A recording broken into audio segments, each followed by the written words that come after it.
بسم اللہ الرحمن الرحیم۔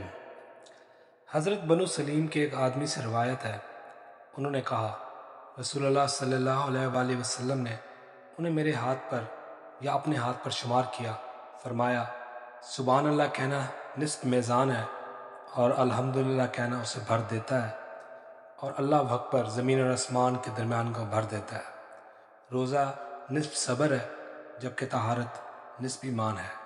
مشکوٰۃ المصابیح حدیث نمبر 296۔ حضرت ابو ہریرہ رضی اللہ تعالیٰ عنہ بیان کرتے ہیں، رسول اللہ صلی اللہ علیہ وآلہ وسلم نے فرمایا، بے شک میری امت کے لوگوں کو قیامت کے دن بلایا جائے گا تو وضو کے نشانات کی وجہ سے ان کے ہاتھ، پاؤں اور پیشانی چمکتی ہوگی، بس تم میں سے جو شخص اپنی چمک کو بڑھانا چاہے وہ بڑھا لے۔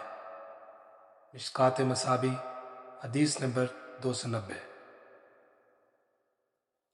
حضرت عثمان رضی اللہ تعالیٰ عنہ بیان کرتے ہیں، رسول اللہ صلی اللہ علیہ وآلہ وسلم نے فرمایا، جب کوئی مسلمان فرض نماز کا وقت ہونے پر اس کے لیے اچھی طرح وضو کرتا ہے اور اس کی خشوع اور رکوع کا اچھی طرح اہتمام کرتا ہے تو وہ اس نماز سے پہلے کیے ہوئے گناہوں کا کفارہ بن جاتی ہے، بشرطے کبیرہ گناہوں کا ارتکاب نہ ہو، اور یہ فرض نماز سے صغیرہ گناہوں کا معاف ہو جانا ہمیشہ کے لیے ہے۔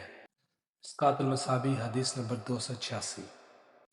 حضرت عثمان رضی اللہ تعالیٰ عنہ بیان کرتے ہیں، رسول اللہ صلی اللہ علیہ وآلہ وسلم نے فرمایا، جو شخص وضو کرے اور خوب اچھی طرح وضو کرے اس کی خطائیں اس کے جسم سے نکل جاتی ہیں، حتیٰ کہ اس کے ناخنوں کے نیچے سے بھی نکل جاتی ہیں۔ مشکوٰۃ المصابیح حدیث نمبر 284۔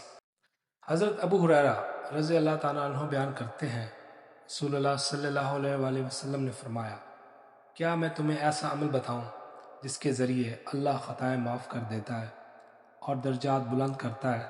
صحابہ نے عرض کیا، کیوں نہیں، اللہ کے رسول ضرور بتائیے۔ آپ صلی اللہ علیہ وآلہ وسلم نے فرمایا، ناگواری کے باوجود مکمل طور پر وضو کرنا، مساجد کی طرف زیادہ قدم چل کے جانا اور نماز کے بعد دوسری نماز کا انتظار کرنا، یہی سرحدی چھاؤنی کی حفاظت ہے۔ مشکوٰۃ المصابیح حدیث نمبر 282۔